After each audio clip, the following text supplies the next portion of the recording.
Sponsored by LIC Nepal, जीवन रहँदा पनि जीवन पश्चात पनि। गर्वैदेखि बलियो भूगर्भ सिमेन्ट। मेरो देश मेरो जगदम्बा सिमेन्ट। गुणस्तरीय प्लम्बिङको भरपर्दो नाम मार्बल। म पनि आजै नेपाल टेलिकमको एन्टी फाइबर सेवा लिन्छु। नेपाल टेलिकम, राष्ट्रको सञ्चार, राष्ट्रको शान, किसान। घरमै बसेर सजिलैसँग कोभिड-19 को परीक्षण गर्न सकिने एकदमै उपयोगी 15 मिनेट corona detect Flowflex corona testing kit. एनएमबीमै छ अपार सम्भावना।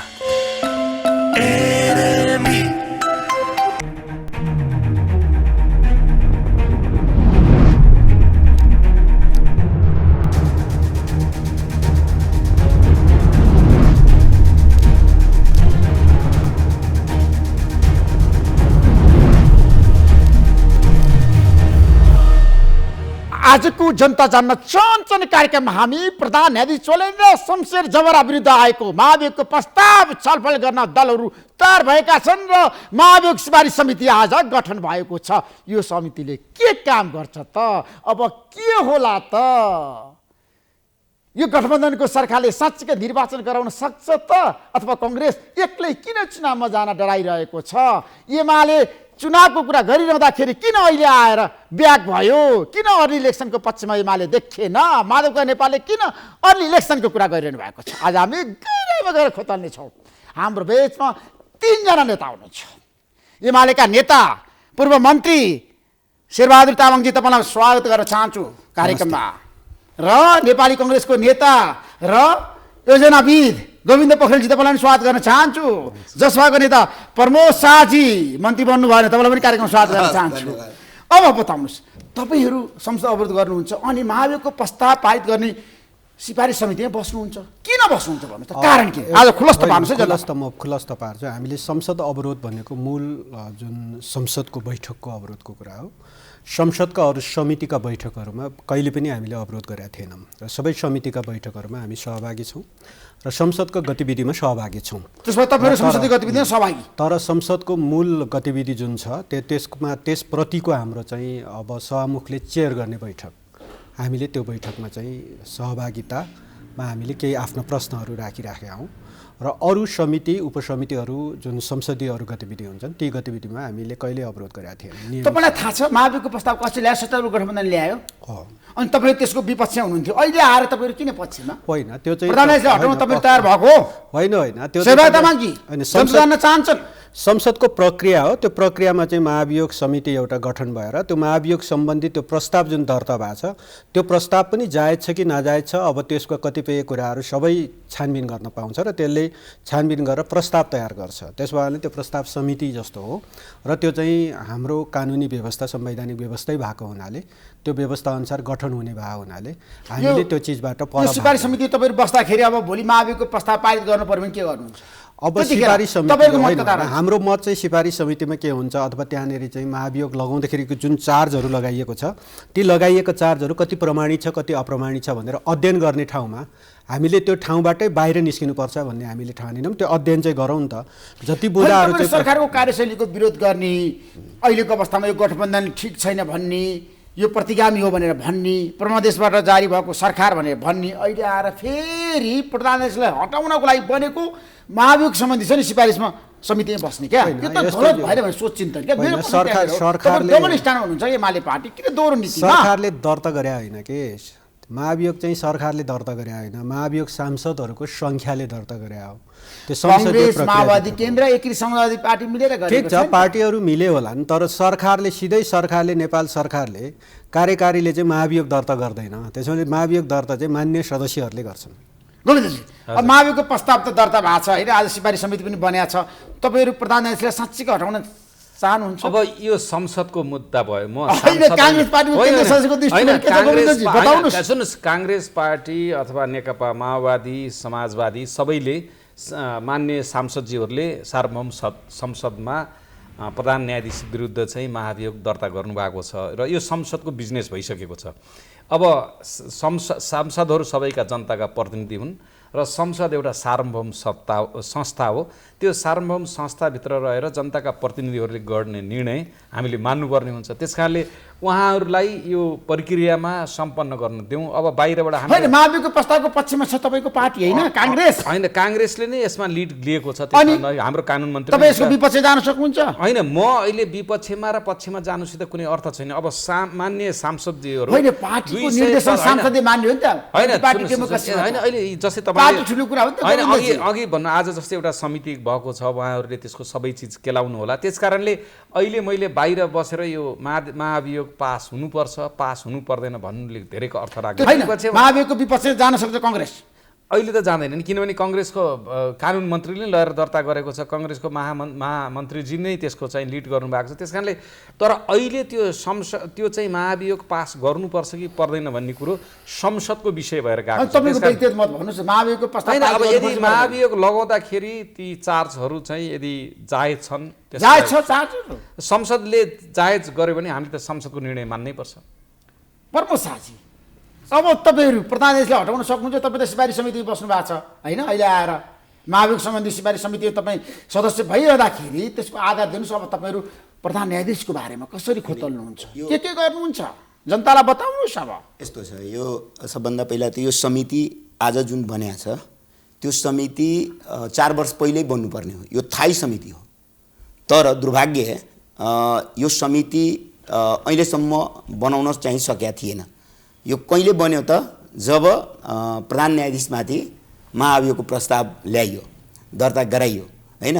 त्यस पछाडि यो किनभने त्यस पछाडि संविधानले ब्रेक गरिरहेको थियो। महाभियोग आइसकेपछि समिति नै नभएपछि यो काम कसरी अगाडि बढ्छ, यो कारबाही कसरी अगाडि बढ्छ? किनभने त्यो समितिमै जानुपर्ने हो होइन। अनि समिति नै नभएपछि यो कहाँ छलफल गर्ने, यसको कारबाहीको प्रक्रिया कसरी बढाउने? त्यो अलिकति संवैधानिक सङ्कट नै भएकोले यो पहिल्यै हुनुपर्ने काम अहिले आएर भयो र त्यसमा म पनि सदस्य भएको नाताले अब यो स्वाभाविक गठबन्धन को यो सरकार हो र हामी हुन त दर्ता गर्ने बेला तपाईको पार्टीको सांसदको हस्ताक्षर छैन। त्यही भएर भन्दैछु म कि दर्ता गर्ने बेलामा चाहिँ हाम्रो सहमति पनि लिएन। तर गठबन्धनको सरकार भएको र गठबन्धनकै अरू घटक यसमा समर्थन गरेकोले पनि होइन। अब जायज नजायज त त्यो समितिमा आएपछि गरेको नगरेको कुरा हामी छलफलमा ल्याउँछौँ, समितिले त्यो छलफल गर्छ। तर अहिले नै होइन, अब यो समितिमा आइसकेपछि यो कुरा हामी समितिमै बसेर अब यसलाई टुङ्ग्याउँछौँ भन्ने। त्यसो समितिले के गर्छ? समितिले सबभन्दा पहिला त यो समितिले यो अहिले अब समितिमा यो गइसके पछाडि समितिले एउटा कार्यविधि पनि बनाउने, आन्तरिक कार्यविधि बनाउन सकिन्छ र त्यो कार्यविधिको हिसाबले यो 7 दिनभित्रमा जो माथि आरोप लागेको छ उहाँलाई 7 दिनभित्रमा उहाँले आफ्नो जवाफ दिन सकिन्छ। त्यो जवाफ आइसके पछाडि उहाँको त्यो आफ्नो अब 14 दिसम्बर जबराको जवाफ आइसकेपछि तपाईहरु कसरी अगाडि बढ्ने भन्ने बारेमा हाम्रो छलफल हुन्छ समितिमा र त्यो समय भनेको 3 महिनासम्मको हुन्छ। त्यो समय त्यो 3 महिनाभित्रमा हामीले प्रतिवेदन दिनुपर्छ। 3 महिनाभित्र तपाईले प्रतिवेदन दिने। अब प्रतिवेदन दिइसकेपछि के गर्ने? धेरै हैन, प्रतिवेदन दिइसकेपछि त त्यो हाउसमा पेश गर्ने। हाउसमा अब हाउसै विघटन भयो भने के गर्ने? हैन, हाउस त विघटन हुँदैन। किन हुँदैन? संसद विघटन भएला। संसदको बिच सहमति भयो। संसद इलेक्सनमा जाने पक्षमा सबै छैन। गठबन्धनको सरकार छ र जुन कुरा हामीले भनेर हो यो सबभन्दा ठुलो कुरा एउटा के छ भने नेकपा एमाले एउटा ठुलो दल, देशको प्रतिपक्षी दल, तर अझ उहाँहरू नै संसद अवरोध गरेको अवस्था छ। र एउटा कुरा तपाईँले फर्स्टमा प्रश्न गर्दाखेरि भन्नुभयो एकातिर चाहिँ अवरुद्ध गर्ने, अर्कोतिर चाहिँ नाम दिने होइन। त यो कुरा देखिया छ के, यो कुरा देखिया छ। त्यसले गर्दा संसद एमालेको चरित्र दोहोरो भन्न खोज्नु भएको हैन, भएकै हो नि त। यसमा कुनै दुईमा छैन, संसारले बुझ्ने कुरा हो नि। तपाईँ जब संसदको कारबाहीलाई रोक्न प्रयास गरिराख्नु भएको छ, यो चोर बाटो तपाईँले आफ्नो सदस्य बढाउन कसरी दिनुभयो? त्यो त स्पष्ट छ। म अहिले पनि भन्छु, हेर्नुहोस्, उहाँहरूको यो जुन भइरहेछ संसदको गतिविधि त्यो गैर कानुनी हो। यो कुनै दुईमा छैन, गैर कानुनी हो। र उहाँलाई राम्ररी थाहा छ यो कुरा, एमाले पार्टीको नेतृत्वलाई राम्ररी थाहा छ कि जुन कुरा अदालतमा गइसकेको छ, न्यायपालिकामा गइसकेको छ, त्यो कुरालाई संसदमा ल्याएर राख्नु चाहिँ यो गैर संवैधानिक कुरो हो। र मात्रै यो भनौँ नि अहिले न्यायपालिका कमजोर भएर मात्रै उहाँहरूमाथि कारबाही नभएको, नत्र जुन कुरा न्यायपालिकामा गइसकेको छ त्यो कुरालाई संसदमा या कुनै ठाउँमा वकालत गर्नु भनेको दण्डनीय अपराध हो, यो कानुनले भन्छ, हाम्रो संविधानले भन्छ है। र उहाँहरूलाई यो कुरा थाहा छ कि यो संसदबाट उहाँहरूको समस्या पनि समाधान हुनेवाला छैन, संसदले गर्ने पनि होइन, उहाँलाई राम्ररी थाहा छ।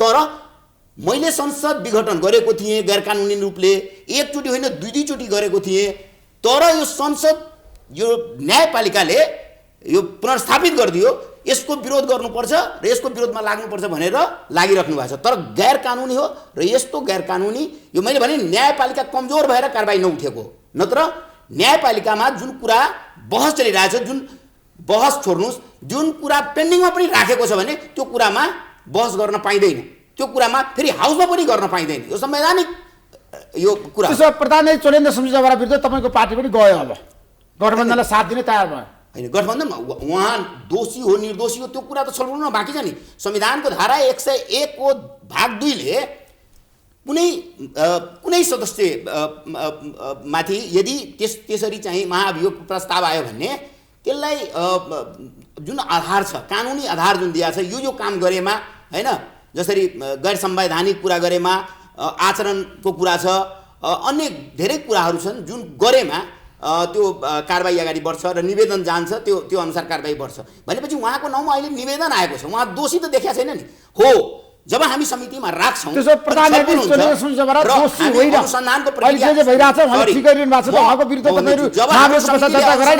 अगाडि बढाउँछ, जब हाम्रो समितिले अनुसन्धानको प्रक्रिया अगाडि बढाउँछ र यदि दोषी देखिन्छ भने जनता समाजवादी पार्टी दोषीलाई उन्मुक्ति दिनलाई त्यहाँ समितिमा बसेको हुँदैन, दोषी भएमा कारबाहीको प्रक्रिया अगाडि बढाउनलाई त्यहाँ समितिमा बसेको अवस्था छ। त्यसले गर्दा हामी दोषी देख्यो भने कारबाहीको प्रक्रिया अगाडि बढाउँछ। शेरबाजी, अब तपाईँ त कानुन मन्त्री भइसकेका व्यक्ति, महाभियोगको प्रस्ताव त दर्ता भयो, तर त्यसको प्रक्रिया विधिको कुरा गर्दाखेरि कसरी अगाडि बढ्छ? आज सिफारिस समिति पनि बनाएको छ, यसले के काम गर्न सक्छ होला, हटाउन सक्छ सक्दैन, बताउनुहोस् न। प्रक्रिया त अगाडि बढी नै हाल्यो, होइन प्रक्रिया अगाडि बढ्यो, अब निष्कर्ष कसरी पुर्याउँछ छ त? जस्तो तपाईँको चाहिँ उहाँलाई 25% भयो भने भइहाल्छ सांसद होइन, महाभियोग दर्ता गर्नलाई 25% दर्ता गरेपछि त्यति बेला उहाँहरूले हस्ताक्षर गर्नुभएको थिएन, 25% पुगिहाल्यो।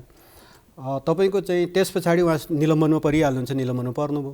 संसदले चाहिँ एउटा महाभियोग समिति जुन चाहिँ तपाईँको चाहिँ छानबिन गर्ने एउटा आज बनाएको छ, अब त्यो प्रक्रिया सुरु भएको छ र प्रक्रिया सुरु भएपछि उहाँमाथि लागेका चार्जहरू के हुन् त्यो उहाँले भन्नुभयो जस्तै ठिक हो कि मान्छेलाई चार्ज लगाउँछ दोषी होइन, तर अब तर पनि तपाईँको हाम्रो संवैधानिक प्रक्रिया अनुसार चाहिँ उहाँ निलम्बनमा पर्नुहुन्छ, निलम्बनमा पर्नुभयो।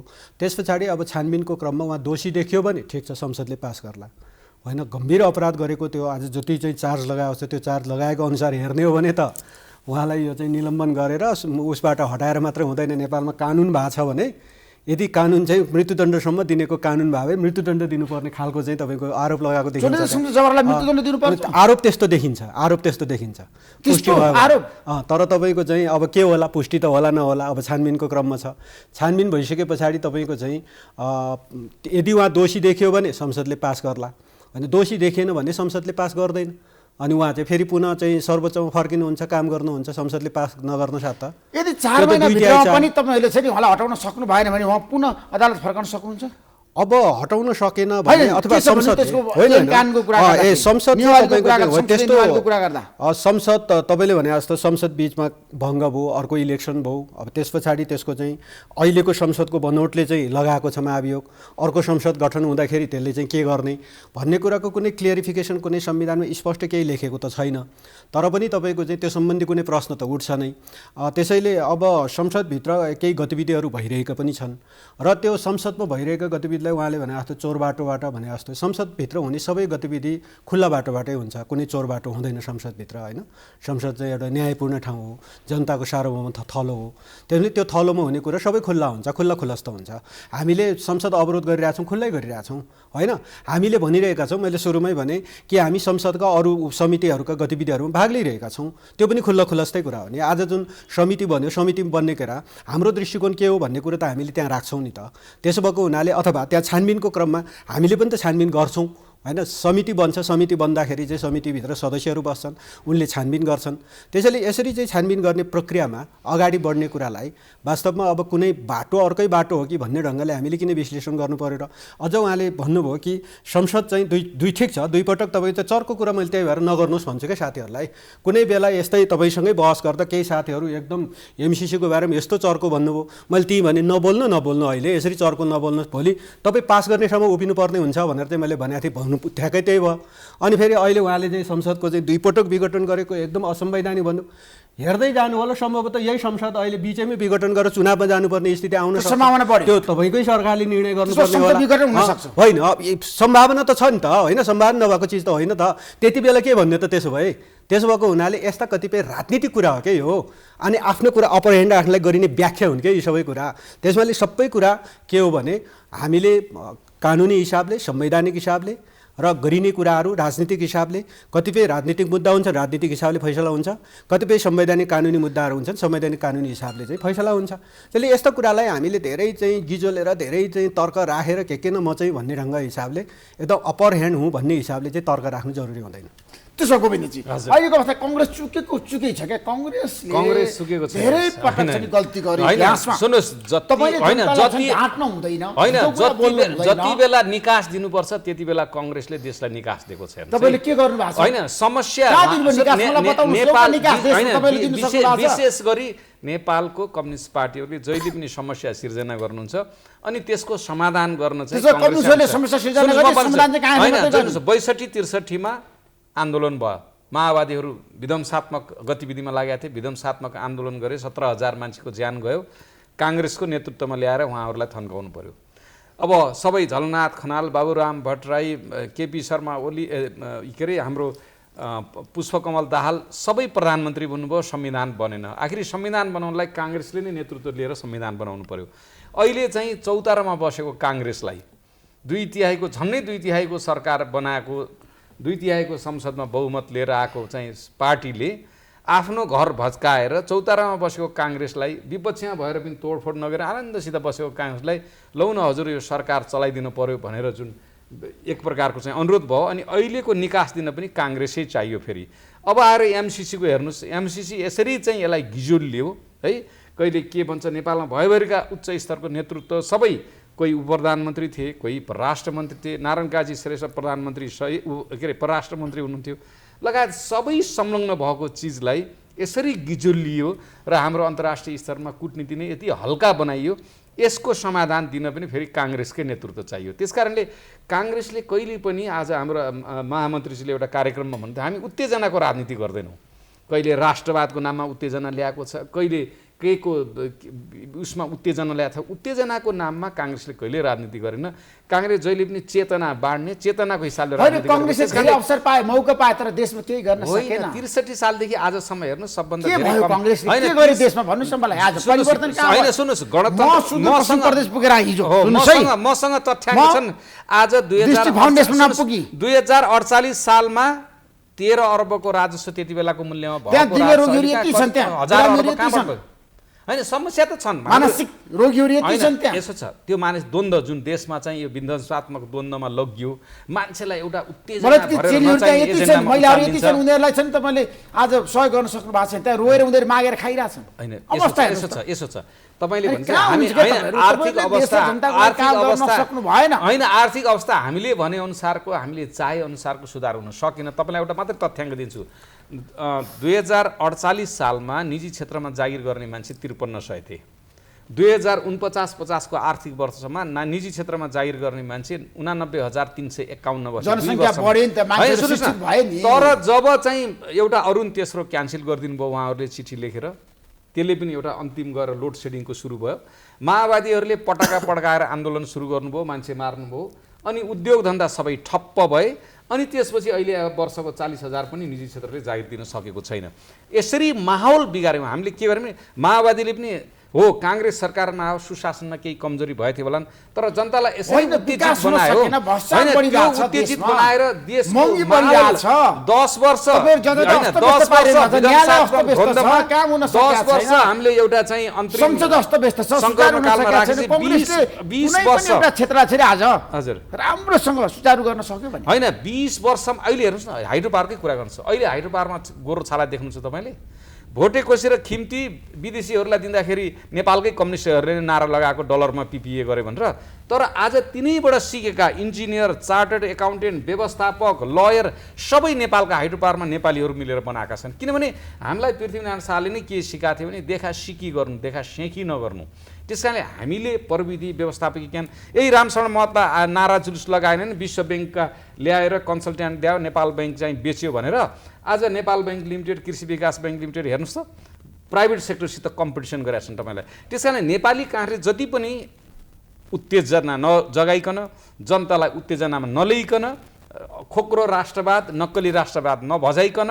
हिंसा नमचाइकन जसरी बिस्तारै गएको छ चेतना बाँडेर मान्छेहरूलाई सम्झाएर त्यही नै काङ्ग्रेसको सबभन्दा ठुलो योगदान हो र काङ्ग्रेसले मात्र नभएर विभिन्न खण्डमा चाहिँ हो हामीले एउटा गल्ती गरेर 51 सालमा चाहिँ संसद विघटन गरेर किनभने एउटा चाहिँ त्यति बेलादेखि एउटा राजनीतिक अस्थिरता एकातिर माओवादीले जनतामा उत्तेजना बाँडे यस्तो भएन संसदीय व्यवस्था नै खतम छ भनेर लाग्यो उनीहरूले संसदीय व्यवस्थामा कमजोरी भएका चिजलाई सच्याएर अगाडि बढ्नुपर्छ भन्ने लागेनन् कि संसदीय व्यवस्था नै खतम छ भनेर डाक्टर बाबुराम भट्टराई प्रचण्ड चाहिँ हिँड्नुभयो 20 वर्ष नेपाली एउटा युवाको 20 वर्ष भनेको एउटा जवानी सकियो एउटा पुस्ता सकियो त्यो त्यसैले गरे हो नि तर त्यसलाई व्यवस्थापन मेरो प्रश्न कहाँनिर भन्दाखेरि गोविन्दजी ठ्याक्कै सुन्नुहोस् है हजुर अब तपाईँले अदालतलाई चाहिँ सुचारू गर्नको लागि प्रधान न्यायाधीशलाई हटाउन चाहनुहुन्छ होइन होइन यसो ठ्याक्कै भन्नुहोस् अहिले प्रधान न्यायाधीश आरोपित हुनुहुन्छ उहाँ दोषी भन्न मिल्दैन उहाँमाथि आरोप लगाइएको छ त्यो आरोप हाम्रो सार्वभौम संसदको एउटा समितिले छानबिन गर्दैछ त्यो छानबिन गरेर उहाँ आरोपित हुनुभयो भने सार्वभौम संसदभित्र रहेका माननीय सांसदहरूले उहाँलाई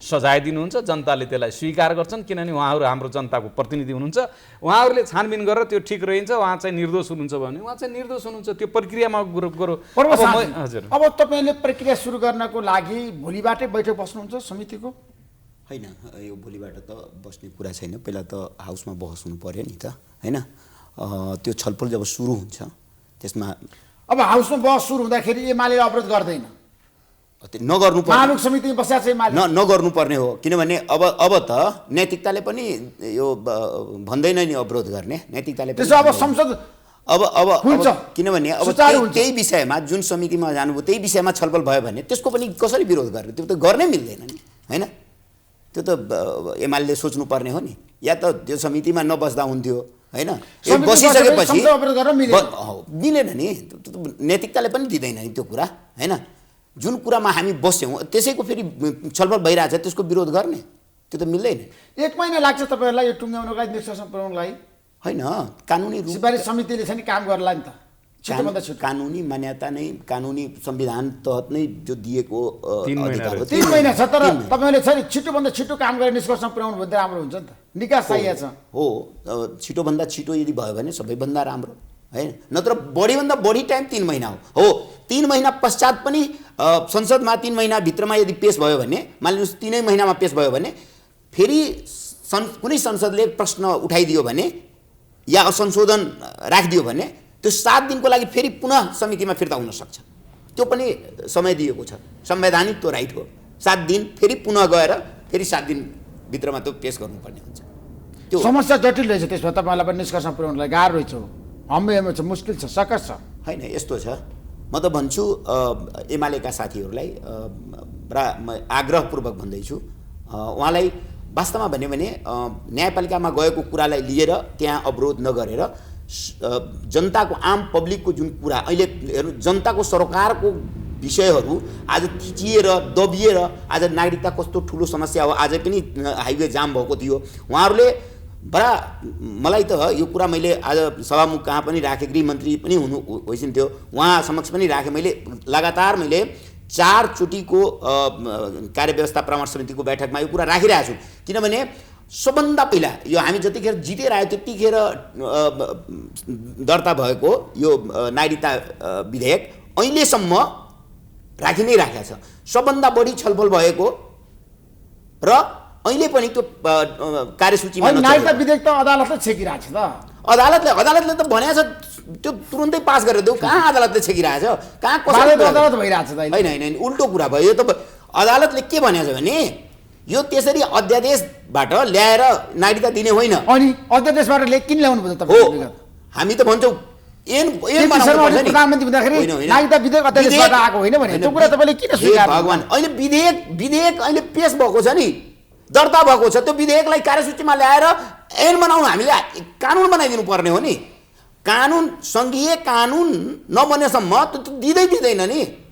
नागरिकतालाई त फसाएको छ। हेर्नुहोस् कस्तो दुर्भाग्य। मैले एक दिन हाउसमा बोलेको थिएँ कि राष्ट्रिय सहमति अब हुनुपर्छ यसमा, किनभने सबभन्दा बढी विरोध गर्ने एमाले अध्यादेशै ल्याइदियो होइन। अनि अन्य पार्टीहरू यहाँ सबैजना ओकालत नै गरिराखेको अवस्था छ भनेपछि अब यो नागरिकता कसले ब्रेक गरिरहेछ? मैले भने पनि सभामुखजीलाई, अब कसले ब्रेक गरिरहेछ भन्ने कुरो बाहिर आउनु पर्यो नि। कमसेकम यो 7 देखि 10 लाख जनता जो आज 15 वर्ष भइसक्यो नागरिकताको पीडा, बिना नागरिकताले सास फेर्न गाह्रो छ यहाँ। अनि 15 वर्ष बितिसक्यो। जुन 16 वर्षमा एक दिन कम थियो, आज ऊ चाहिँ 15 वर्ष यो हुँदाखेरि 31 वर्षको पुगेको छ। तर चाहिँ यो देशको मौलिक अधिकार जो राइट हो, जन्म लिएपछि यो देशको नागरिक हो भन्ने अधिकार उसको राइट हो। तर त्यो अधिकार पनि राज्यले छिनिरहेको अवस्था छ। राज्यले छिनिरहेको अवस्था छ एकदम। तपाईँले नागरिकता दिएको छैन, नागरिकताबाट वञ्चित छन्। शेरबाजी, अब तपाईँहरूले छ नि एउटा कुरा प्रश्न भन्नुहुन्छ राज्य के हो होइन? पहिले त राज्यको परिभाषा चाहियो नि त। राज्यको शासन गर्ने शासक भएर बसिराख्नु भएको छ, कसलाई दोहोऱ्याउने? मैले भनिरहेको कसलाई दोहोऱ्याउने? अर्को को राज्य छ? मैले भनिरहेको छु। अर्को कुनै अदृश्य राज्य छ? अर्कै सरकार छ? होइन, मैले भनिरहेको छु। सरकारमा तपाईँ हुनुहुन्छ होइन? सरकारलाई तपाईँ छौँ होइन? अनि त्यसपछि कसलाई आरोप लाउने? कसलाई? किन सरकारमा झन्डा हल्लाउने अनि सरकारको विरोध गर्ने? जुन काम सरकारमा बसेर के सबै काम त हुन्छ नै त्यस्तो त छैन नि। तर यो काम हुनेवाला सरकारमा गएको त हुनेवाला काम जनताको माग पुरा गर्न सकिँदैन। अहिले पनि भन्दै किन सरकार 29 गते पैसा कमाउन हस्तार गर्न? होइन, पैसा कमाउनलाई सरकारमा चुनाव जितेर आएपछि सरकार सञ्चालन गर्नै चुनाव, बाबाजी बन्नलाई चुनाव कहाँ जित्छ र मान्छे? सरकारै सञ्चालन हो। सरकार सञ्चालन गर्न सरकारमा भएका यो साझेदार पार्टनर्सहरूले जुन गल्ती गर्छ त्यो गल्तीलाई पनि जनताको बिचमा हामी जसरी भन्यो नि कि एमाले पहिला विरोध गरेर ल्याएको थियो, नागरिकताको विरोध गर्ने एमाले त्यतिखेर। तर एमाले अध्यादेशै ल्याएर नागरिकता दिन सुरु गरिसक्नु भएको थियो होइन। त्यो अध्यादेश अदालतले रोकिदियो। अनि पार्टनर कानुन बनाउन भन्यो। अब कानुन हामीले नबनाइदिने मैले देखाएको र हाम्रो चाहिँ मान्यज्यूले भन्न खोजेका एमाले नै ल्यायो अध्यादेश। अहिले विधेयक चाहिँ संसद खोल्न पर्यो अनि संसदले बहस गरेर त्यसलाई ऐन संसदको कार्यसूचीमा किन चढ्दैन? अब सबै पार्टीको सहमत छ तब किन चढ्दैन? फेरि समितिले पनि आफ्नो विचार, समितिमा उठेका कुराहरूको प्रतिवेदन पनि संसदलाई दिइसकेको छ। संसदमा दर्ता भइसकेको छ। त्यो संसदको सम्पत्ति भइसकेको अवस्था छ। लिएर आउनुहोस्। दल फुटाउने अध्यादेश ल्याएर पारित गर्न मिल्छ भने नागरिक कानुन पनि मिल्दो होला। लिएर आउनुहोस् न, एकदम पारित गर्नुहोस् न। त्यही चाहेको छु होइन, पारित गर्नुहोस् न, लिएर आउनुहोस्। के फरक पर्छ? अब त राष्ट्रिय सहमति गरेर जानुपर्ने अवस्था छ। हामी नारा लाउँदा एमसीसी पास गर्न मिल्छ, हामीले नारा लाउँदा दल फुटाउने चाहिँ कानुन पास गर्न मिल्छ, नागरिक त मिल्दैन। लिएर आउनुहोस् न, पास गर्नु न। सकिगयो नि, हाम्रो त समर्थनै छ त। हामी त ल्याउँछौँ भनेर अध्यादेश काङ्ग्रेसका मित्र अब यो कुरामा प्रश्न पारिदिए राम्रो हुन्थ्यो कि? किनभने जनताले जान्न खोजेको छ। कसले रोकेर राखेको छ? नागरिकता जनतालाई कसले अनागरिक बनाउन प्रयास गरिरहेछ? त्यो कुरा त भन्नु पर्यो नि, काङ्ग्रेसले भन्नु पर्यो। अब यहाँ अघि नै उहाँले भन्नुभयो संसदीय समितिले पनि थुप्रै बुँदाहरू दिएको छ र यो चाहिँ राष्ट्रिय बृहत्तर सहमति चाहिने भएको हुनाले संसदमा छलफल गराएर पास गर्दाखेरि राम्रो हुन्छ। किनभने सबैको स्वीकार्य हुन्छ नि संसदमा छलफल गराएपछि। त्यस कारणले अब संसद नखुलेको हुनाले यो सायद संसदमा पेश नगरेको हुनसक्छ। एउटा कुरा मान्यज्यू तर चाहिँ अब चाहिँ के भने मुख्य कुरा चाहिँ जेसुकै तपाईँले दीर्घकालीन रूपमा चाहिँ जनतालाई फाइदा हुने ऐन कानुनहरू जति पनि छन् त्यो संसदमा उहाँले भन्नुभयो केही राजनीतिक नेपालको संविधानले रोकेको छैन। हजुर, नागरिकको यो नागरिकता दिने अधिकार नेपालको संविधानले रोकेको छैन। होइन, नेपालको संविधानले पूर्ण अधिकार दिएको छ, हो, पूर्ण अधिकार दिएको छ। हो, अब कानुन बनाउनु पर्ने हो, सँगै कानुन बनाउनु पर्ने हो। त्यो कानुन हामीले नबनाइदिने, तपाईहरु कार्यालय भन्नु, तपाई हो, हामी नबनाइदिने। म भन्दैछु नि, म माफैले सांसद पदबाट काम गर्न सकेपछि त्यो ताकत जनताले दिएको छैन नि मलाई। मैले गरेर, हामीले गरेर, हाम्रो पार्टीले गरेर हुन्थ्यो भने त टाइमै लाग्दैन थियो। 24 घण्टा भित्रमा नागरिकता पाउँथ्यो। हैन, अहिले जुन यस्तो कहीँ हुन्छ? एउटा कुरा बडा आश्चर्य, ऋषिजी एउटा कुरा मलाई आश्चर्य के लाग्छ, यो देशमा यो किन नबुझ्या हो? बाउ यो देशको, आमा यो देशको, एउटा छोरा यो देशको, अर्को छोरा अर्को देशको, अर्को छोरी अर्को देशको, अर्को छोरा छोरी यो देशको, अर्को छोरा अर्को देशको। यो के भएको? अब यसो छ,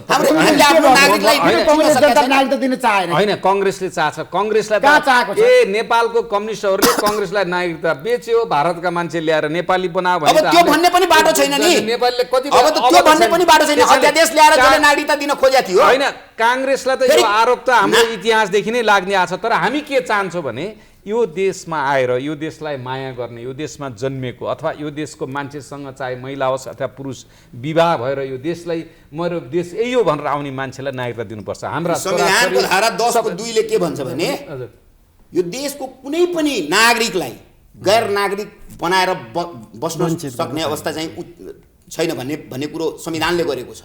तर हैन, विकासको दृष्टिकोणले पनि तपाईले हेर्नुस्, अहिले चाहिँ वास्तवमा भन्नु संसारमै जस्तै जर्मनीको कुरा हेर्नुहुन्छ नि, जर्मनीमा 1 वर्षमा 50,000 मान्छे बाहिरबाट त्यहाँ गएनन् भने त्यहाँको जनसङ्ख्या पछि घट्दै जान्छ। अहिले संसारभरि जनसङ्ख्या, हाम्रो पनि जनसङ्ख्या वृद्धि एकदम कम भएको छ, मान्छेको मुभमेन्ट भएको छ। धनी देशतिर विदेशीहरु आउन छोडिसके, नेपालको विदेशी पाहुनाहरु आउन छोडिसके। हैन, यो देशमा खोक्रो राष्ट्रवाद राष्ट्रवाद बिक्छ यो देशमा। हैन, 20 वर्षको 50 वर्षको कुरा, 40 लाख नागरिक मतलब यो देशको अन्य देशको नागरिकले नागरिकता लिइसक्यो भनेर अनि किन 3 करोडमा घट्यो? म त पश्चिम नेपालबाट 40 लाख लियो भने 3 करोड 40-50 लाख हुनु पर्थ्यो नि त जनसङ्ख्या। मेरै जिल्लाका मान्छेहरू, मेरै आफ्नै परिवारका मान्छेहरू पनि भारतीय नागरिकता लिएर बसेका छन्। 1,90,000 जति मान्छेले जन्मको आधारमा 2063 सालमा नागरिकता लियो। तर हाम्रै माननीय यो ट्याग लगाएको माननीयले के भन्यो भने यो देशमा 40 लाख नागरिक के भन्छ विदेशबाट आएर यो देशमा नागरिकता लिएछ भने त्यही भएर मैले भने नेपालमा विशेष गरी 40 लाख सबै भन्न मैले भन्दैन, तर केही विशेष कम्युनिस्टको नेताहरूले उत्तेजनाको भरमा राजनीति गर्नुहुन्छ। त्यो चेतनाको भरमा होइन, किनभने केही सबैलाई भने शेरबहादुरजीलाई भन्न खोजेन, तर केही कम्युनिस्टका नेताहरू हुनुहुन्छ उत्तेजना फैलाउने, त्यसलाई एउटा समस्या सिर्जना गर्ने, भ्रम सिर्जना गर्ने राजनीति गर्नुहुन्छ। नागरिकताकै कुरामा पनि तपाईँले तथ्याङ्क हेर्नुभयो भने त्यो के अरे अङ्गीकृत नागरिकता लिनुको सङ्ख्या एकदम धेरै कम छ। तर जस्तै हामीले देखेका छौँ अहिले, म त पश्चिम नेपालको प्युठानबाट आउँछु, प्युठानकै मेरै आफ्नै दाजुभाइ 13 दिन वीर दाजुभाइ पनि होइन, तपाईले समस्या देख्नु भएको छ, समस्या भोग्नु भएको छ हैन। तर हैन, हाम्रो सरकारले सकेर मेरो प्रश्न त्यहाँ ऋषिजी, हाम्रो पार्टीले नागरिकतामा एकदम उदार रूपले 46 साल होस् 48 साल होस्, जहिले 62-63 साल होस्, जहिले पनि कांग्रेस उदार छ। किनभने यो देशलाई माया गर्ने उदार छ। सबै नेपाली नागरिकले नागरिकता पाउँछ, कुनै पनि मान्छे यो देशमा जन्मेर यो देशमा बस्न चाहने मान्छे, यो देशका नागरिकसित वैवाहिक सम्बन्ध राखेर आउने मानिसहरूले म नेपाली बन्छु, मेरो देशको नागरिकता त्याग्छु भनेपछि नेपाली बन्न पाउनुपर्छ। यसमा उहाँले सरले भनेको कुरा, यो वैवाहिक अङ्गीकृतको कुरा गर्नुभयो है। हेर्नुहोस् त, हामीले बिहे गरेर, हाम्रो छोरी बिहे गरेर कुनै देश भारतैको कुरा बढी ल्याउँछ, यहाँ भारतैको कुरा गरौँ, जाने बित्तिकै उसको आधार कार्ड बन्छ होइन। त्यहाँ हाम्रो यहाँ के तर्क दिन्छ भने त्यहाँ नागरिकता दिनलाई 7 वर्ष लाग्छ। अरे यार, त्यो नागरिकताको भ्यालुै छैन त्यहाँ। भारतमा नागरिकता बिना कसको काम रोकिया छ? न नोकरी रोकिया छ, न कुनै बैंक खाता रोकिया छ, न कहीँ कुनै काम रोकिया छ। अनि एउटा कुरा भन्नुहोस् त, 7 वर्षमा कुनै छोरीलाई हामीले ल्यायो भने 7 वर्षमा उसलाई नागरिकता दिने, ऊ यदि 25 वर्षमा यदि बिहे गरेर आयो, कमसेकम 25 वर्षमा त गरेर आउँछ, 30 वर्षमा पनि आउँछ, अनि उसको 30 वर्षमा गरेर आयो भने ऊ 37 वर्षको हुन्छ, ऊ जागिर कुन दिन खान्छ? अनि जबसम्म फेरि आमा बुवाको नागरिकता हुँदैन तबसम्म उसको छोराछोरीको नागरिकता बन्दै, के भन्छ, जन्मदर्ता बन्दैन। अनि जब उसको छोराछोरीको जन्मदर्ता बन्दैन अनि बाबुआमाको नागरिकता नभएपछि छोराछोरी जन्माउन पाउँदैन भन्ने कानुन बनाइदिनु पर्यो नि त।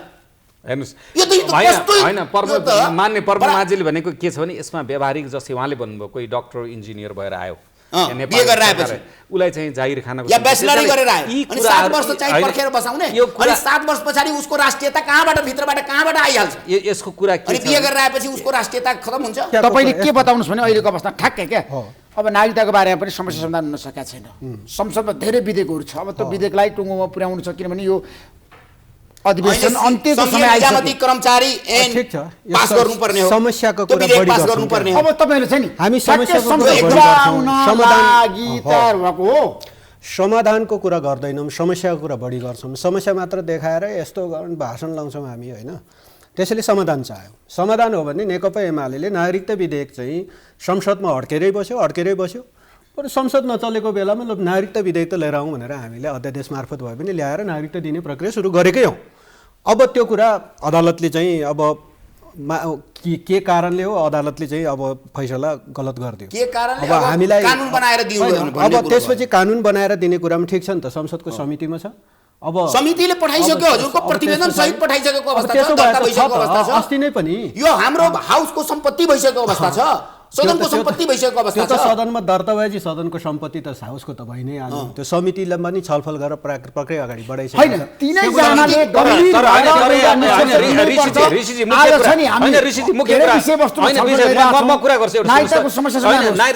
एउटा कुरा के हो भनेदेखि संसद भनेको सार्वभौम हो नेकपा एमालेको अहिले केही मागहरू छन् सभामुखको लाई लिएर माग छन् त्यो अदालतमै छ र त्यही चिज संसदले सोलुसन दिने उहाँहरूले त्यहाँ आएर प्रस्ताव राख्ने छलफल गर्ने अब संसदलाई नै बन्धक बनाएर राख्नु भनेको त त्यो त एउटा चाहिँ संसदकै अवहेलना हो उहाँहरूको एउटा फेरि गलत भयो तपाईले आज यत्रो दिनसम्म संसदलाई अवरुद्ध पारेर राख्ने चाहिँ त्यो सार्वभौम 6 महिना भइसक्यो 6 महिना त्यो तपाईहरु हैन नेपालको जुन कि चाहिँ जंगलमा गएर आन्दोलन गर्नु जनताको एजेन्डामा छलफल हुँदैन आज महँगी बढिरहेको छ महँगी किन बढ्यो भने छलफल हुँदैन जनताको प्रतिनिधिले आफ्नो कुरा राख्न पाउँदैन जनताको कुनै पनि विषय ल यही छलफल गरे त सरकारको प्रतिनिधित्व गर्नुहुन्छ किन बढाएको महँगी किन बढाएको महँगी घटाए भएन अब कन्ट्रोल गरे भएन मैले पार्लियामेन्टमा रोस्टममा पुगेपछि चाहिँ तपाईले घटाउने अनि यो कुरा यही कुरा म त भन्छु यही कुरा कम से कम जनताको हो जहाँ सरकारको विषय जनताको प्रतिनिधिले जहाँ वकालत गर्नुपर्ने तपाईहरुले गर्नुपर्ने ठाउँ हैन घटाउनु हुन्छ यो हेर्नुस् सरकार भनेको हैन त्यहाँ भनेपछि घटाउनु हुन्छ सुन्न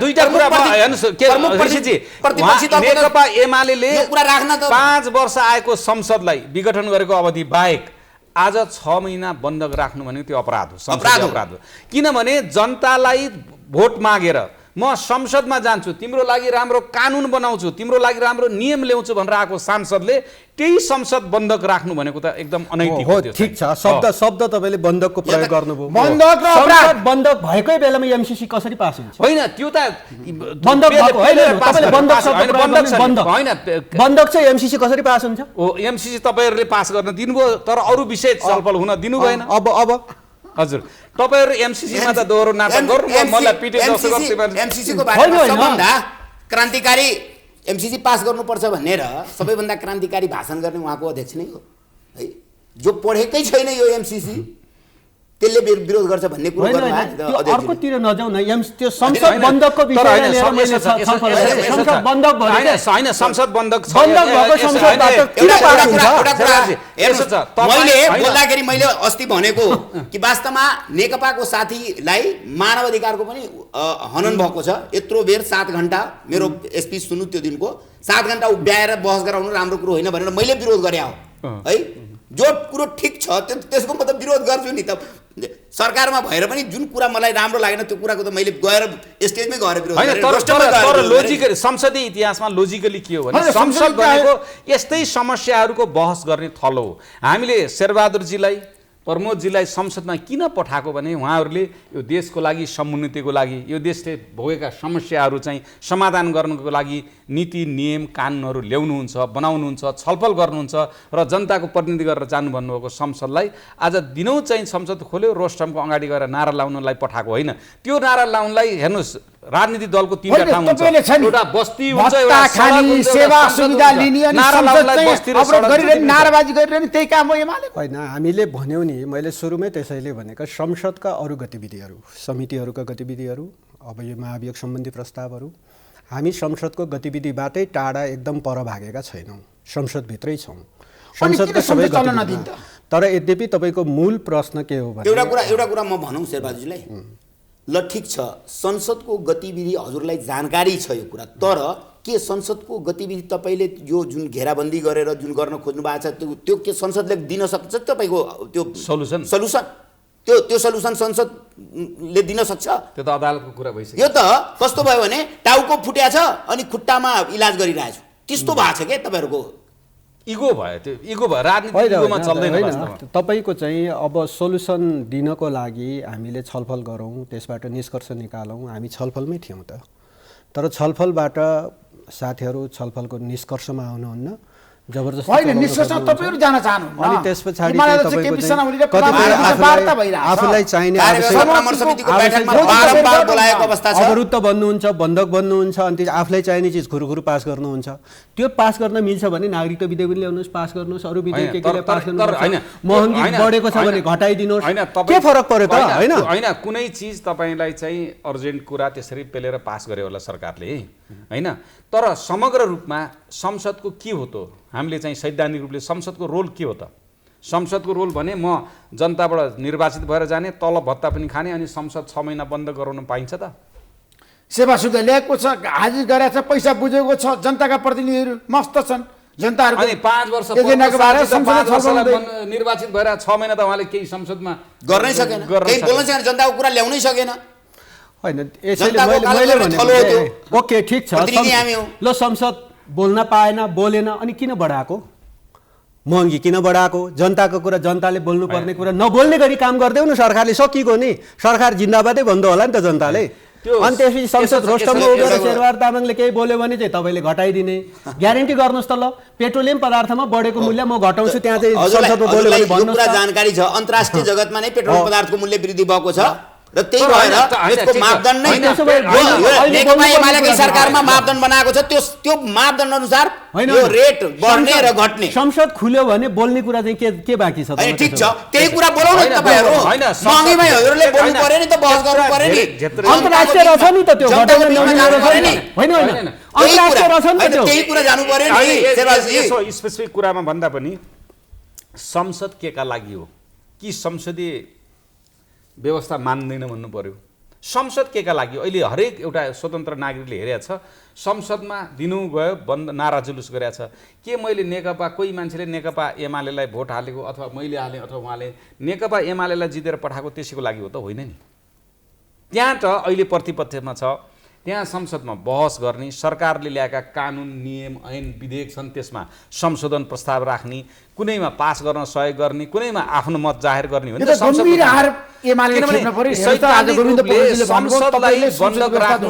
नैतिक रूपले संसदलाई तपाईँहरू समाप्त पार्न चाहनुहुन्छ, संसदमा तपाईँहरू छलफलको विषयवस्तु प्रवेश गर्न दिनुहुन्न, किन यस्तो काम गर्नु? फेरि सभामुखप्रति उहाँहरूले लगाएको त्यो अदालतकै कुरा छ, कानुन अहिले त्यो माथि हामी बहसै गर्न सक्दैनौँ। यदि उहाँहरूलाई चाहिँ संसदीय प्रक्रियामा जाउँ न, अरू होला नि संसदीय प्रक्रियामा गएर एमाले गर्न सक्ने। त्यस कारणले संसदलाई 6 महिनामा चाहिँ यो इतिहासमै नराम्रो एउटा छाप हुन्छ, किनभने यसरी यहाँ राष्ट्रियतामाथि कुनै धावा बोलिएको छैन, राष्ट्रिय अखण्डमाथि कुनै धावा छलेको छैन, देशमा कुनै त्यस्तो ठुलो सङ्कटकाल लागेको छैन, संविधानमा त्यो मौलिक अधिकारै हनन हुने गरी कुनै त्यो परिवर्तन गरिएको छैन। एउटा सभामुखले गरेको गतिविधिलाई असन्तुष्टि जनाएर जुन चाहिँ अदालतमै अझै विचाराधीन छ, त्यस्तो एउटा सानो इस्युलाई लिएर इगो लिएर 6 महिना नेपालको सार्वभौम संसदलाई गतिहीन बनाएर राख्दाखेरि त्यसको आरोप, त्यसको जवाफ, त्यसको उत्तरदायित्व, त्यसको नैतिक जिम्मेवारी चाहिँ नेकपा एमाले लिनुपर्ने। त्यसो भए अब यो संसदले निकास दिन सक्दैन, अर्ली इलेक्सनको सम्भावना बढेको शेरबहादुरजी तपाईँको पार्टीको बलिदान के हो? यस्तो तपाईँको चाहिँ संसदको संसदीय गतिविधिमा यो पनि संसदीय गतिविधिभित्रै पर्छ, किनभने हाम्रा दृष्टिकोणहरू हामीले हिजो इन्डिभिजुअली रोस्टमबाट राखिरहँदाखेरि ती कुराहरू पुरा नभए पछाडि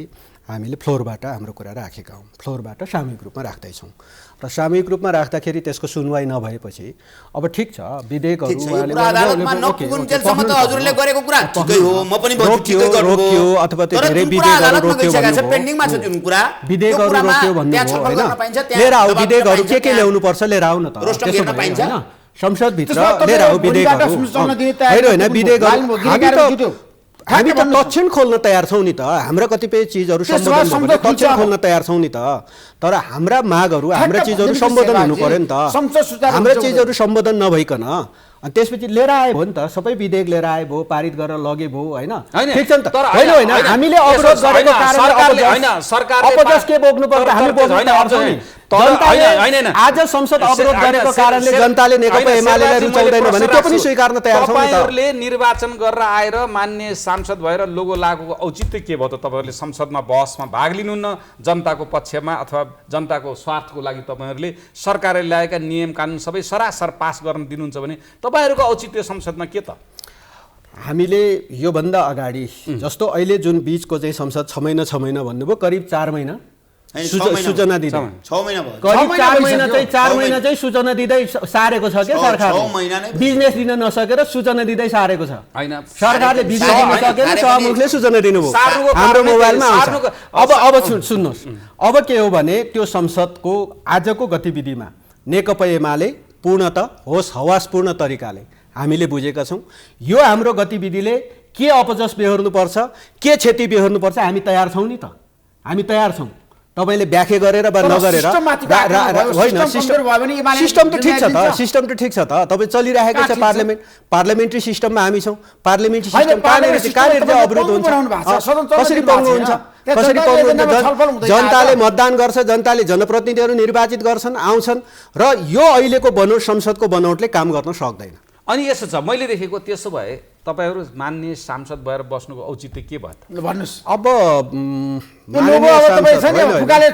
होइन होइन डाक्टर साहबलाई म आग्रह गर्न चाहन्छु प्युठानबाट चुनावमा जाउँ, जनताबाट निर्वाचित भएर आउनुहोस्। होइन मलाई प्युठानै होला काठमाडौँ होला मलाई चाहिँ त्यसपछि हुन्छ नि त, किनभने हामी त जनता बिचमै गइरहेका छौँ त, होइन जनताले मलाई नकार्छ, जनताले मलाई लोगो नलाऊ भन्यो भने म लाउँदिनँ नि त, तर जनताले लोगो लगाऊ भनेर जनताले निर्वाचित गरेर पठाएपछि सांसद जो संसद हो संसदमा गएर बहस गरोस्, नीति कानुन मेरो चाहिँ रक्षा गर्नुहोस्। यो देशमा जनताले जुन अपार मत यो एसियाकै सबैभन्दा ठुलो दल बनाएर तपाईहरुले पठायो, त्यो जनताको मर्म, त्यो जनताको भावना, त्यो जनताको मतलब जुन इच्छा र आकांक्षासँग खेलबाड भएन। 3 वर्षभित्रमै संसद विघटन गर्ने हैन, संसद यो भन्दा ठुलो पार्टी यो एसियामै छैन, त्यत्रो ताकत दिएर यो जनताले पठायो नि। प्रश्न त त्यहीँनेरि त रह्यो, हो ठुलो बनाएको थियो, ठुलो बनाएको थियो र जनताले जुन दलको चुनाव चिन्ह र जुन जवाबदेहिता तपाईको हुनुपर्ने, तपाईको पार्टीको हुनुपर्ने कि जनताले यत्रो ठुलो पार्टी बनाएर तपाईले पठायो, तर त्यो पार्टीले नै 3 वर्ष नबित्दै तपाईलाई पनि ठिक्कको पार्टी बनाएकै थियो, तपाई नबित्दै किन दुईटा हुनुभयो? हैन हामी जति दियौ त्यति छ। हैन यो चाहिँ दलको सुन्नुस् तर मैले देखेको यो नेकपा एमालेलाई हैन नेकपा जनताले विश्वास तपाईमाथि गर्यो, जनताले जसलाई सरकारमा फुल बहुमतको फुल मेजोरिटीको साथ पुर्यायो, जनताले त्यो पार्टीले विश्वास गर्यो। मैले देखेको नेकपा पार्टीले देश सञ्चालन गर्न सकेन, देशको गति ल्याउन सकेन, देशको विकास गर्न सकेन, जनताको मनोभावनासँग खेलवाड गर्न। निकास के हो भनेदेखि नेकपा एमालेले आफूलाई ल्याएका कुराहरू, उहाँहरूलाई लागेका नीतिगत कानुनका जे कुराहरू छन् संवैधानिक कुरा, त्यो संसदमा जोरदारले 2-4 घण्टा उठेर बोलेर सुनाउने, त्यो जनताहरूले सुन्छन्। त्यहाँ कांग्रेसले प्रमुख प्रतिपक्षी दलको भूमिका पनि निर्वाह हुन्छ। नेकपा माओवादीले गलत गरेछ कि समाजवादीले गरेछ कि यो हामीले गरेको गल्ती उहाँको राख्ने थलो भनेको संसद हो। यदि उहाँहरूले प्रमुख प्रतिपक्षी दलको त नहो, उहाँको प्रतिपक्षीकै संसद हुन्छ के सदन जुन हुन्छ नि सरकारमाथि सदन प्रमुख प्रतिपक्षीकै हुन्छ, प्रतिपक्षीकै व्यवहार तपाईले गर्नु पर्यो नि। सदन प्रतिपक्षको हो त भएको छ हो सतर्क गठबन्धनले सरकारले गरेको गलत काम कसले बोल्ने? हामीले बोल्ने होइन नि। सरकारले गरेको गलत काम संसदमा सदनमा उहाँहरूले राख्ने हो, जनता बीचमा उहाँहरूले पुर्याउने हो। तर उहाँले स्वयं आफैले चाहिँ संसद चलाउन हैन, म भन्छु तपाईले संसदमा एकदम इगोमा त्यत्रो पार्टी फुट्यो, इगोमा सारा संसार यो देशलाई ध्वस्त बनाउनेतिर लानुभयो पार्टी उहाँहरूले। एकदम एकीकृत छ। इगोमा म इगोमै फुटेको हो नि। हैन ऋषिजी, म भनौँ पार्टी इगोमा फुटेको हो नि। एउटा कुरा के हो भने हामीले सैद्धान्तिक कुराहरू चाहिँ अलिकति तपाईँ- दार्शनिक कुरा पनि हेर्नुपर्छ। किनभने त्यत्रो करिब अहिले 100 जना सांसद भएको पार्टीले संसदमा 6 महिनासम्म गतिविधि नलिकन फेरि माननीय भएर भत्ता खाएर बस्दाखेरि त नैतिक सङ्कट त आइपर्छ नि। भोलि जनताले सोध्छ सबै सांसद राजीनामा दिनु राजीनामा दिएर कि खाली सिट गरेर पर्छ दबाब दिनु सरकारलाई त कि तपाईँ चाँडै चुनावमा जाऊ भनेर तपाईले सांसदको राजीनामा दिनु उहाँको माग आयो। सडकमा आन्दोलन गर्नु। त्यही त उहाँले त्यही कोणबाट भनि नै राख्नु भएको छ। जस्तो हो संसदभित्र हामीले गरेका सबै गतिविधिहरूको जिम्मेवारी हाम्रो हो, हामी त्यो जिम्मेवारी लिन्छौँ। हामीले आज जे गरिरहेका छौँ यो प्रति जनताको विमति रह्यो, हामी हार्न तयार छौँ। हामी प्रष्ट तर देश बन्धक भयो। त्यसो भएको हुनाले होइन नेकपा एमाले नेपाली काङ्ग्रेस नेकपा माओवादी हार्ने यस्तो स्थितिमा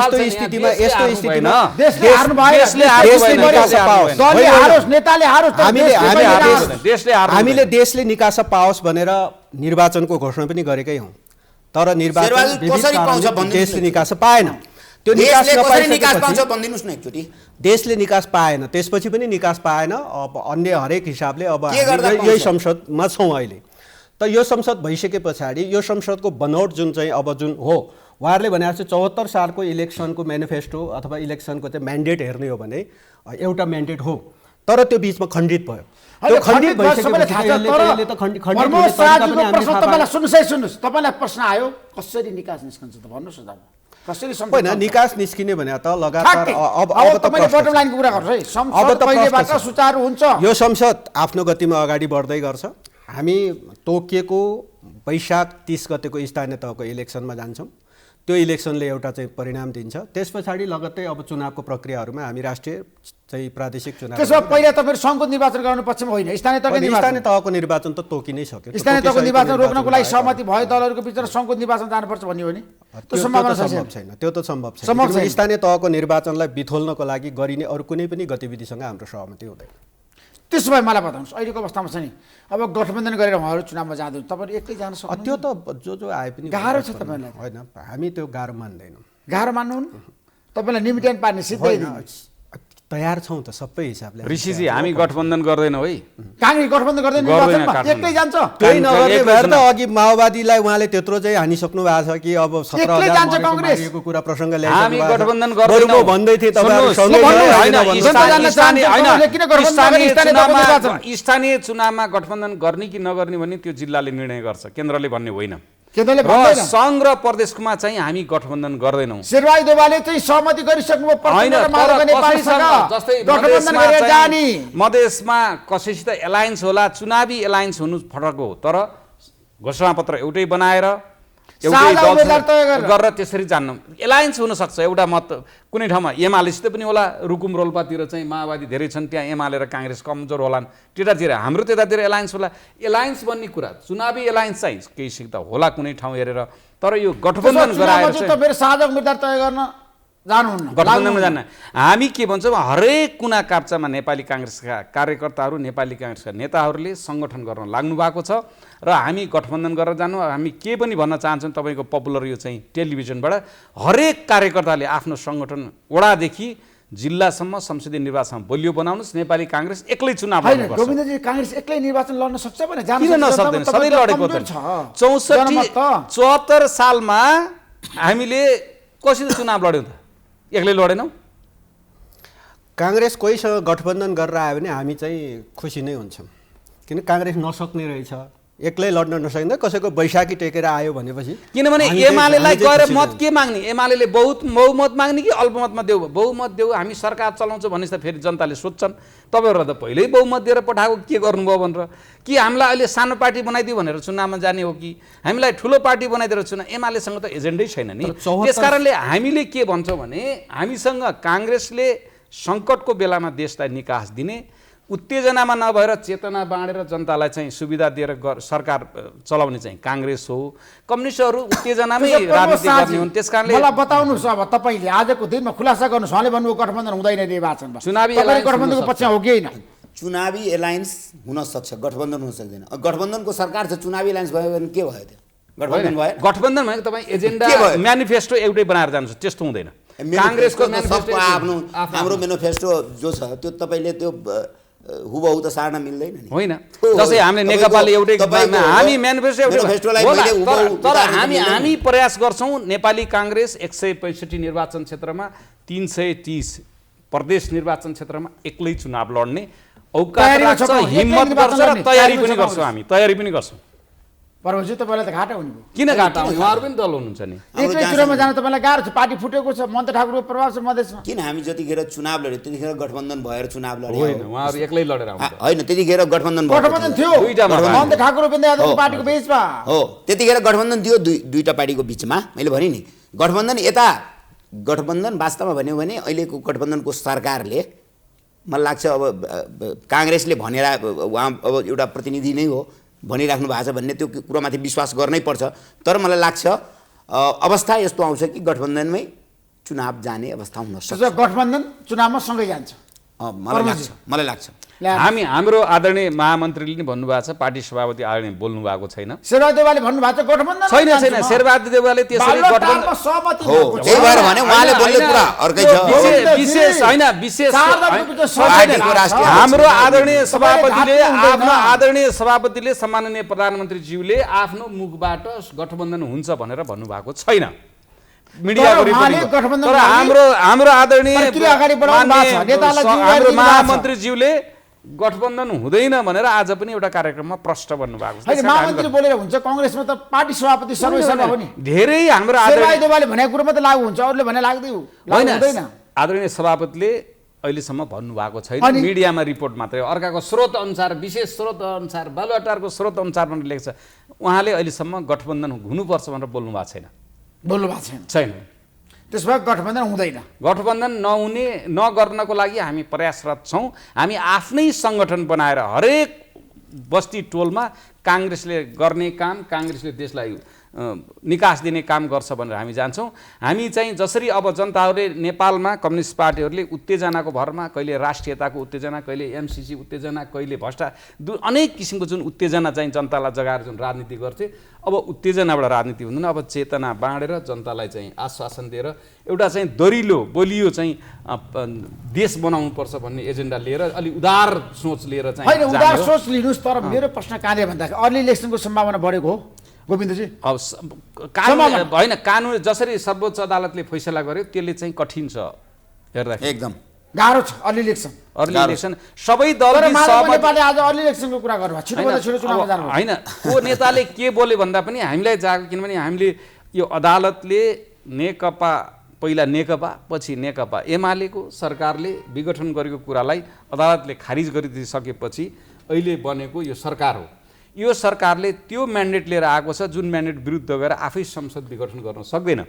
यदि नेकपा एमाले समेतको सहमति भएर यदि निर्वाचनमा जाने हो भने संसदमा गएर घोषणा गरेर जाने, त्यो चाहिँ सम्भव। त्यस्तो सहमति भएर सरकारमा तपाईँहरू नबसिकन, एमाले सहभागी नभइकन पनि चुनावमा जान सकिन्छ। अब त्यो राजनीतिक दलहरूले पछि के किसिमको एउटा समझदारी गरेर स्थानीय निर्वाचन पछि सङ्घ र प्रदेशको निर्वाचन गरेर जाउँ भन्ने यदि सबैमा सहमति भयो, नेकपा एमाले 6 महिनाभन्दा बढी चाहिँ संसदलाई बन्धक बनायो, अझ पनि बन्धक बनाउने छाँट देखिएको छ। यस्तो हिसाब नगरौँ भनेर यदि समझदारी भयो भने सायद अर्ली इलेक्सन होला।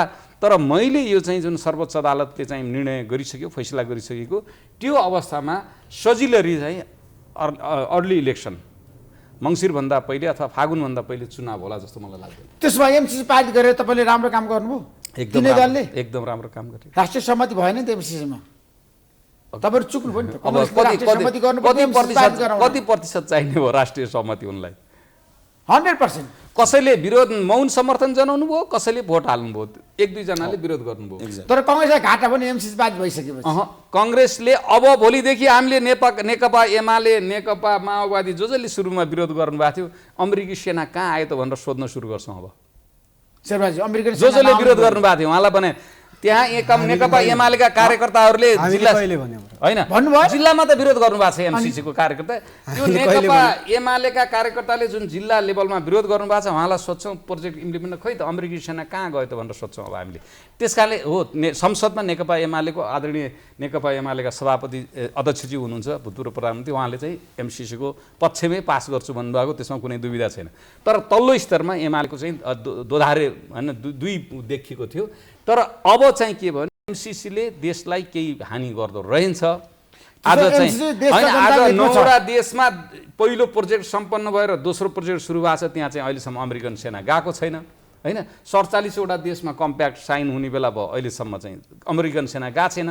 त्यस कारणले भोलि जनताले सही कुरो थाहा पाउँछन्। जुन अरुण तेस्रोमा अहिले यत्रो वर्ष अरुण तेस्रो सुन्नुहोस् न 51 सालमा विश्व ब्याङ्कको अनुदानमा बनेको अरुण तेस्रो नबनाएर होइन तत्कालीन चाहिँ नेकपा एमालेका चाहिँ उपप्रधानमन्त्रीले चिठी लेखेर खारेज गर्नुभयो। आज पछिबाट आएर त हामीले भारतको एउटा कम्पनीलाई दिनु पर्यो नि त। त्यसो भए आग्रह गोविन्दजी, शेरबहादुरजी, प्रमोदजी, हजुर चीनले नेपालको राजनीति दखल दियो, शेरबहादुरजीले नाका खुलाउन पनि पहल गर्न सक्नु भएन, तातोपानी नाका पनि खुलाउन सक्नु भएन। आज जनताहरू ठुलो समस्यामा छन्, तपाईँ कहाँ हुनुहुन्छ भन्नुहोस् त, मलाई धेरै प्रश्न सोधिदिनुहोस् भने। एमसिसी प्रोजेक्टलाई लिएर अमेरिका र चीन बिचमा कतिपय सन्दर्भमा कूटनीतिक तहमै जुन वक्तव्यबाजी भयो नि, यो गलत कुरा भयो, यो हुनु हुँदैन थियो। र नेपाल राष्ट्रले आफूले पनि कूटनीतिक सम्बन्ध विकास गर्ने कुरामा हामी चुक्यौँ कि कहीँ कतै, त्यसको पुनः समीक्षा गर्नु जरुरी छ। अहिलेको सरकारले चाहिँ वास्तवमा हामीलाई कूटनीतिक रूपमा हामीले मुलुकहरूसँग सम्बन्ध राख्ने कुरामा कहीँ कतै हाम्रा कमी पो भयो कि त्यसमा समीक्षा गरौँ। त्यसो भएको हुनाले नेपालभित्र सबै देशले सहयोग गरे भयो, नेपाल जतिको राष्ट्रलाई एकदम चाहिँ हेपेर पनि जरुरी छैन, सहयोग गरे भयो, राम्रो छ, हामी लिन्छौँ सहयोग। तर सहयोग लिँदाखेरि कसै हेपाई खाएर होइन भन्ने कुरा त प्रश्न छ नि। नेपाली जनताले एमसिसीको बारेमा जसरी प्रश्नहरू उठाए त्यो पनि हेपाई खाएर चाहिँ सहयोग नलिउँ है भन्ने कुरा नै हो जनताको। त्यसैले त्यो कुरामा हामी सबैले अलिकति चाहिँ राम्रो ढङ्गले जनताको भावनालाई बुझाउँ। त्यसमा चीनको भूमिकाको कुरा गरेको मैले, त्यसैले त्यो भूमिका यही अब देखियो भने चीनको भूमिका हुन त त्यसैले त तपाईँको वक्तव्य आयो भन्ने आयो होइन। अब वक्तव्य अब आधिकारिक पुष्टि त छैन, तर पनि अब त्यो परियोजनालाई लिएर चाहिँ अलिकति वक्तव्य आएको कुराहरू हामीले थाहा पायौँ। तर त्यही कुरामा अब नेपालको चाहिँ सिन्धु रसुवा नाका भएर रसुवाबाट चाहिँ 2टा नाका छ अहिले। अब यो 2टा नाकाहरू राम्रो सुचारू छैनन्। तर अब एउटा कुरा चाहिँ सुचारू गर्न किन पहल गर्नु होइन? तपाईँ त आज सिन्धुपाल्चोकबाट प्रतिनिधित्व गर्नुहुन्छ हो भने ठिक छ, म स्वीकार छु। तर कुरा चाहिँ के हो भने खुलाउने किन? उताको सामान यता ल्याउन, यताको पैसा उता पठाउन, यति हो। चीनको सामान नेपाल ल्याउन हो, उताको सामान यता ल्याउन, डाक्टर साहब यहीँ हुनुहुन्छ, अन्तर्राष्ट्रिय सामान नेपालमा ल्याउन, नेपालको पैसा बाहिर पठाउन, यति होइन हाम्रो नाका प्रयोग भएको अहिले। वीरगञ्ज भने पनि त्यही हो, चीनको तातो पानी खासा नाका भने त्यही हो। के सामान पठाउँछौँ हामी? दक्षिणतिर त केही कलकत्ता हुँदै केही बाहिर थोरै एक्सपोर्ट चाहिँ भएको छ, नभएको होइन, धेरै नभए पनि थोरै भएको छ। यसमा कुरा के हो होइन, चीनको पनि यसमा के हो भने तपाईँले अहिले हामीले भारतमा हेरौँ, अन्तर्राष्ट्रिय सवालमा सबैको एक मत छ। अहिले भारत उक्रेनको लागि बोलेको छैन, विपक्षीले पनि त्यति धेरै कुरो उठाएको छैन। तपाईँ जब आफ्नो कूटनीतिमा परराष्ट्र मामलामा सबै दलको एक विचार हुँदैन, तपाईँले एकदम यहाँ चाहिँ उत्तेजना फैलाउनुहुन्छ, एउटा देश विरुद्ध अर्को देश गर्नुहुन्छ, चुनावी नारा बनाउँछ, एउटा रणनीति बनाउनुहुन्छ, चुनावको लागि चाहिँ कूटनीतिक विषयलाई चाहिँ प्रयोग गर्नुहुन्छ। एमसिसीमा जसरी नेपालका विशेष गरी कम्युनिस्ट घटकहरू र केही अलि चाहिँ दक्षिणपन्थीहरूले जुन अतिरञ्जना चाहिँ फैलाए है, किनभने दक्षिणपन्थी दलहरू पनि छन् र केही कम्युनिस्टका घटकहरू छन्, सबै मैले भन्दैन, जुन अतिरञ्जना सत्ता गठबन्धनमै छन्। दक्षिणपन्थी दल भनेको के हो? दक्षिणपन्थी दल भनेको अलिकति अहिले हाम्रो नेपालमा जुन पुरानो चाहिँ एउटा चाहिँ रूढिवादी मानसिक विचलन यो भने तपाईँहरूलाई भने दक्षिणपन्थी भने जो राजावादीहरू छन् तिनलाई भनेको वामपन्थी र दक्षिणपन्थी त्यो हिसाबले भनेको होइन। दक्षिणपन्थी भनेको त्यो दक्षिण होइन, तपाईँले गलत त्यसको अर्थ लाउनु। दक्षिणपन्थी भनेको अहिलेको संविधानलाई यो देशमा त मधेसी जुन पार्टीको अध्यक्ष हुन्छ नि, मधेसी पार्टी त्यो होइन, मधेसी पार्टी त कसले प्रोग्रेसिभ भन्यो? म भन्दैछु यो देशमा मैले मण्डलले भनेन दक्षिणपन्थी भनेको तपाईले आफूले मधेस हजुरलाई मैले भनेकै होइन, मैले भने यो देशमा कस्तो दरिद्रता छ। कसले भने मधेसी दललाई दक्षिणपन्थी भनेर? ओहो मधेसी दल भन्ने गर्छ मधेसी दल किन? होइन, मधेसी जब दल- राष्ट्रिय लेभलमा हाम्रो पार्टी सबै जिल्लामा पुगिसक्यो मैले मधेसी अब दल- किन मधेसी दल? अब मधेसवादी दल किन? होइन, पहिला हामीले मधेस केन्द्रित दल भन्थ्यौँ, मधेसवादी दल भन्दैनौँ, मधेस केन्द्रित दल भन्थ्यौँ। किन? बाह्र समाज दलले केन्द्रित- मधेसवादी दल भन्छन्। होइन, मैले त- भन्दै- भन्दै- होइन, म भन्छु त पहाडी अध्यक्ष भएको पार्टीको हो किन काङ्ग्रेस एमालेकोलाई पहाडी पार्टी भनेर किन पर्मजी- पहाडी मधेसी पार्टी होइन, भन्छ भने पर्मजीले- मधेसवादी पार्टी भन्छ भने ए- पहाडीवादी पार्टी किन भन्छ? होइन, यो परा मलाई विचलन लाग्छ कहिले काहीँ। सुन्नुहोस् पर्मजी, मैले कहिले पनि मधेसवादी दल भनेको छ। दक्षिण हामीले दक्षिणपन्थी तिनीहरूलाई भन्ने दक्षिणपन्थी राप्रपालाई भन्छ। होइन, ठिक छ। राप्रपाको जसले राजा हिन्दू धर्म मान्ने भन्छ त्यसलाई दक्षिणपन्थी हो। तपाईँले गलत बुझ्नुभयो। तपाईँ आफै दक्षिणमा भएर दक्षिणपन्थी हो भन्ने बुझ्नुभयो, त्यो गलत हो। तपाईँ त प्रगति, तपाईँहरू त प्रोग्रेसिभ पार्टी हो। नागरिकताको एजेन्डा ल्याउनु मलाई लाग्यो त्यसरी हो। तपाईँले दक्षिणपन्थी भनेको जसले हिन्दू धर्म चाहिन्छ फेरि राजा फर्काउनु पर्छ भनेको त्यो दल हो। अहिले ज्ञानेन्द्र साई प्रवक्ता भएर लाग्नु भएको छ। उहाँहरू जस्तो दलले एमसिसीको विरोध गरेको। तपाईँले आफैलाई म दक्षिण क्षेत्रबाट आएको भने तपाईँ आफै बुझ्नुभयो दक्षिण, तपाईँ आफूलाई नेपालको नगरेर दक्षिणको भन्नुभयो। त्यस कारणले हामीले पहिला के भन्थ्यौँ, तपाईँहरू मधेसबाट मात्रै राजनीति गरे हुनाले मधेस केन्द्रित भन्थ्यौँ। तर अहिले जनजाति समेत होइन गोविन्दजी, मेरो प्रश्न कहाँनिर भन्दाखेरि अब चीनले नेपालको राजनीति अब होइन, सुन्नुहोस्, यो घटक हो। जसरी चाहिँ एउटा राष्ट्रलाई प्रयोग गरेर उत्तेजना फैलाइयो, एउटा कुरा के छ भने हिजो मलाई गजब एउटा साथीसित कुरा गर्दाखेरि नेपालमा बच्चा स्कुल जाँदाखेरि क ख ग ग पढ्नुभन्दा पहिले के पढ्छ थाहा छ? उसले अमेरिकी साम्राज्यवाद र भारतीय विस्तारवाद भन्नुपर्छ। किन स्कुलको पर्खालमा जाने बाटामा त्यही लेख्या हुन्छ। पहिला नेकपा एमाले लेख्या हुन्थ्यो, आज लेख्न छोड्यो। अहिले नेकपा फलानोवादी भनेर लेख्या हुन्छ। त्यहाँ के लेख्या हुन्छ? अमेरिकी साम्राज्यवाद भारतीय विस्तारवाद। बिचरा क ख पढ्न भएको छैन, पहिला बित्ता वालमा त्यो पढेको हुन्छ उसले। त्यस कारण यसरी गलत स्कुलिङ गरिरहेछ जुन मान्छेहरूलाई, मान्छेहरूको विचार, मान्छेहरूको पढाइ, मान्छेलाई सानैदेखि एउटा भाष्य यस्तो न्यारेटिभ सिकाइएको छ कि हामी कहिले चीन विरोधी, कहिले भारत विरोधी, कहिले अमेरिका विरोधी भएको छौँ। हामी कोही विरोधी होइन। हामी अब नेपालमा हेर्नुहोस् न, एमसिसी ल्यायो, चीनलाई घेर्न ल्यायो भन्छ बा। चीन संसारको तेस्रो चौथो शक्तिशाली देश भइसक्यो, त्यसलाई चाहिँ नेपालले बचाइदिनुपर्छ भनेर चाहिँ तर्क गर्नेहरू पनि छन्। त्यस कारणले हामीले गिजो लियौँ, हाम्रो अन्तर्राष्ट्रिय मामला, कुटनीतिक मामला यसरी गिजो लियौँ कि त्यो ठिग्रिएर त्यसलाई म्यानेज गर्न चाहिँ धेरै लाग्छ। यो मामलामा तपाईँले भन्नु धेरै गर्नु भएको छ। आगामी दिनमा बहस गरौँला। शेरबाजी, अब संसद भोलिबाट खुलोस् है, मेरो आग्रह छ। निकास आओस् देशमा। अब सबै दल मिलेर जानुको विकल्प छैन। संसद खुलाउनको लागि राष्ट्रिय सहमति कायम गर्नुहोस्। विकास र समृद्धिको लागि सबै एक भएर लाग्नुहोस्। वर्षार अन्त्य गर्नु, चुनाव आउँदैछ। धन्यवाद छ। Thank you so much. तिनैजना नमस्कार।